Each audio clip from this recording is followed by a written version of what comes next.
দফাতে স্বাধীনতা সে আকাঙ্ক্ষা রয়েছে। আমরা এমন একটা বাংলাদেশ গড়ে তুলতে চাই যেখানে মহান মুক্তিযুদ্ধের যে মূল মন্ত্র ছিল যে এই দেশের মালিক হবে জনগণ, এই দেশে জনগণের আস্থার প্রতীক হবে সরকার, সরকারের জবাবদিহিতা থাকবে, সরকারের স্বচ্ছতা থাকবে, সেটাই কিন্তু এখানে প্রতিফলিত হয়েছে।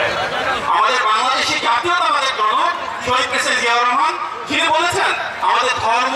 বর্ণ, রাজনৈতিক পরিচয়, ব্যক্তিগত অবস্থান, শিক্ষা, এলাকা যাই হোক না কেন, এই বাংলাদেশের সবাই মিলে প্রতিটি নাগরিক এক হয়ে আমরা বাংলাদেশকে গড়ে তুলি, আমরা বাংলাদেশি।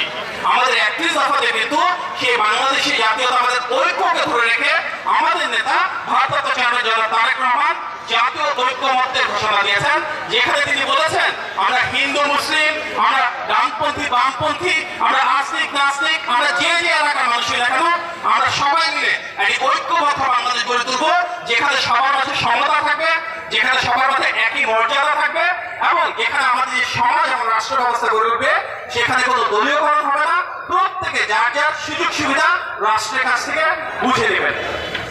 এই 31 দফাতে আমরা দেখি আমাদের দেশের যে খালেদা জিয়া যখন বারবার রাষ্ট্র পরিচালনা ছিল ওনার যে আদর্শ সেটাও প্রতিফলিত হয়। বাংলাদেশে আমাদের যে সংসদীয় গণতন্ত্র, আজকে আমরা একটা গণতান্ত্রিক রাষ্ট্র, তার মূল ভিত্তি